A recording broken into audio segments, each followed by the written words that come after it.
উচ্চ আদালতে আমি অবশ্যই না বিচার পাবো। উচ্চ আদালতে আমি অবশ্যই না বিচার পাবো।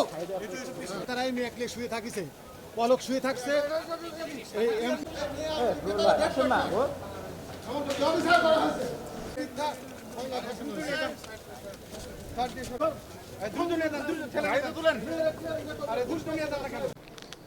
রাজশাহী দ্রুত বিচার ট্রাইব্যুনালের যে মামলাটার জাজমেন্ট হলো সেটা হচ্ছিল নাটোরের গুরদাসপুরের একটি অপহরণ মামলা এবং এই মামলার যিনি আসামি তিনি গুরদাসপুর মেমোরিয়াল বালিকা বিদ্যালয়ের প্রধান শিক্ষক এবং সেই ভিকটিম যিনি সেই স্কুলের সাদিয়া দশম শ্রেণীর ছাত্রী এবং এই মামলার বাদী ছিলেন সাদিয়ার মা নাদিরা বেগম। এই মামলাটা ঘটনা 1-10-2022 এবং দায়ের হয় 2-10-2022 তারিখ এবং মামলার যে বর্ণনা সেটা হলো যে এই ভিকটিমকে নিয়ে 1-10-22 তারিখে সেদিন ব্যবহারিক পরীক্ষা ছিল সাদিয়ার। সেই পরীক্ষার দিনে এই শিক্ষক তাকে রাজশাহীতে নিয়ে আসে এবং রাজশাহীতে আনার পরে পরবর্তী সময় তাকে বিভিন্ন বাসায় রেখে তার ইচ্ছার বিরুদ্ধে তাকে ধর্ষণ করে এবং পরবর্তী সময় পরের দিন গুরদাসপুরের কোনো এক জায়গায় এই ভিকটিমকে পুলিশ উদ্ধার করে। এটা হলো মোটামুটি মামলার ঘটনা। এই মামলায় রাষ্ট্রপক্ষ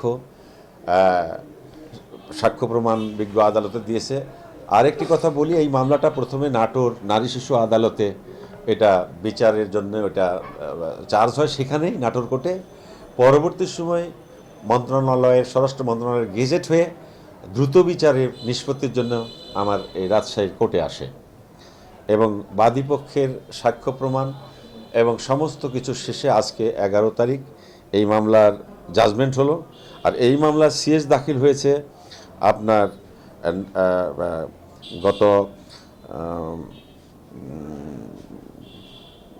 24-11-22 তারিখে চার্জশিট দাখিল হয়েছে এবং 2টা ধারায় চার্জশিট দাখিল হয়েছে। এটা হলো অপহরণের নারী শিশু নির্যাতন দমন আইনের 7 ধারা এবং 9-1 ধারা অপহরণপূর্বক ধর্ষণ। তো আজকে বিজ্ঞ জজ সাহেব দুই পক্ষের সমস্ত সাক্ষ্য প্রমাণ পর্যালোচনার শেষে আজকে যে জাজমেন্ট দিলেন সেটা হলো 7 ধারায় এই আসামির 14 বছর কারাদণ্ড এবং 9-1 যেটা ধর্ষণের ধারা সেটাতে যাবজ্জীবন জেল এবং 20,000 টাকা জরিমানা। এই আজকে এই মোকদ্দমার আসামির সাজা হলো আজকের জাজমেন্ট যেটা।